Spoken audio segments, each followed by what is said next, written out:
आज मैं आपको सुनाऊंगा सोने की चिड़िया की एक बहुत ही अच्छी कहानी। बहुत समय पहले की बात है। एक पीपल के पेड़ के नीचे एक चिड़िया का बच्चा जख्मी हालत में पड़ा था।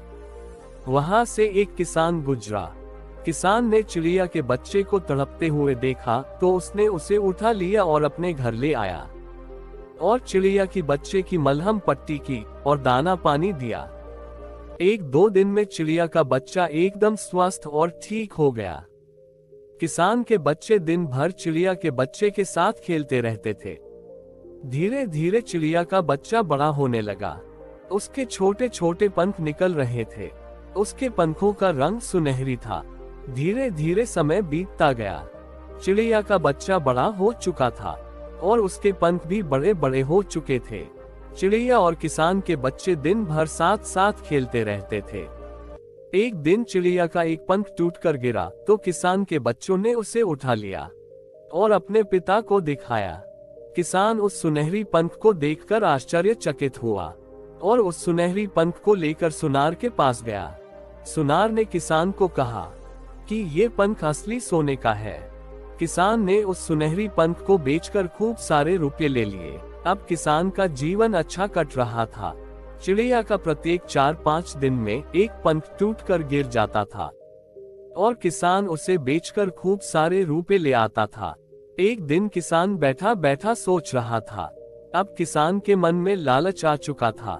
किसान ने सोचा कि क्यों ना इस चिड़िया के सारे पंख आज ही तोड़ के एक साथ बेच दूं, तो खूब सारे रुपए मिलेंगे। किसान ने चिड़िया को पकड़ा और उसके सारे सुनहरी पंख एक साथ तोड़ने लगा। चिड़िया दर्द से चिल्ला रही थी।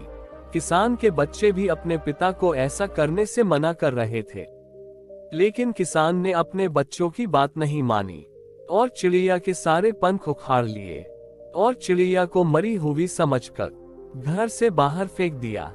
किसान सारे सुनहरी पंख लेकर बेचने के लिए शहर गया। वहां पर उसने एक सुनार की दुकान पर जाकर सारे पंख बेच दिए और खूब सारे रुपए लेकर घर आ गया। कुछ दिन बाद सुनार अपने साथ पुलिस को लेकर किसान के घर आया। पुलिस ने किसान को पकड़ लिया। सुनार ने किसान पर उसके साथ धोखा करने का आरोप लगाया था। सुनार ने कहा कि किसान ने उसे जो सुनहरी पंख दिए हैं वो सब पीतल के हैं। सुनार ने किसान से कहा कि उसके सारे रुपए लौटा दे, लेकिन किसान ने उन रुपयों को खर्च कर दिया था। इसलिए पुलिस ने किसान को जेल में डाल दिया।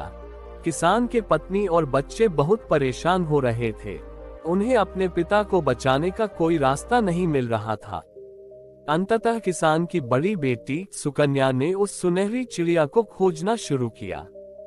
किसान की पुत्री जंगल में उस सुनहरी चिड़िया को खोजती रही।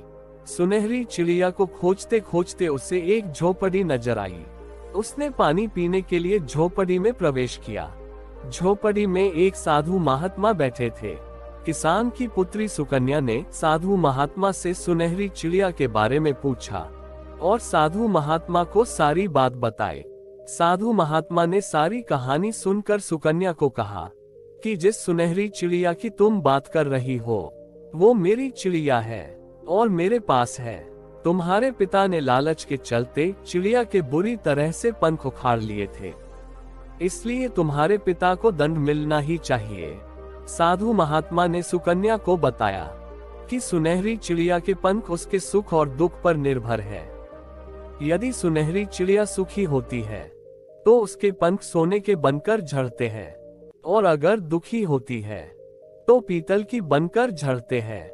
क्योंकि तुम्हारे पिता ने सुनहरी चिड़िया को दर्द और तकलीफ देकर उसके पंख तोड़े थे, इसलिए वो पीतल के थे। सुकन्या ने साधु महात्मा को कहा कि श्रीमान, मुझे मेरे पिता को बचाने के लिए उस सुनार को सोने के 12 पंख देने होंगे, तब ही मेरे पिता कैद से आजाद होंगे। आप कैसे भी करके मेरे पिता को बचाइए। इतना कहकर सुकन्या रोने लगी। सुकन्या को दुखी देख साधु महात्मा और सुनहरी चिड़िया को बहुत दुख हो रहा था।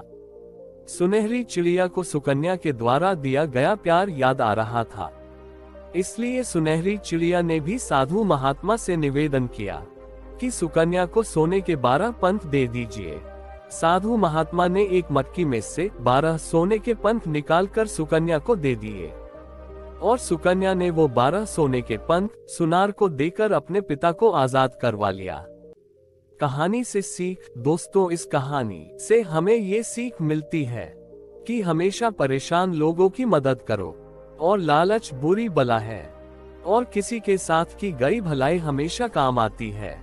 धन्यवाद। दोस्तों, आप लोग वीडियो तो देखते हो मगर चैनल को सब्सक्राइब नहीं करते हो, तो आप लोग ऐसा न करें। अगर आप लोगों तक मेरा वीडियो पहुंचता है और आप लोगों को मेरा वीडियो पसंद आता है तो आप लोग चैनल को सब्सक्राइब और वीडियो को लाइक जरूर से करें। आपको ये कहानी कैसी लगी नीचे कमेंट करके हमें जरूर बताएं। अगर आपको ये कहानी पसंद आई हो तो अपने दोस्तों के साथ जरूर शेयर करें और ऐसी ही प्यारी कहानियां सुनने के लिए हमारे YouTube चैनल से जुड़े।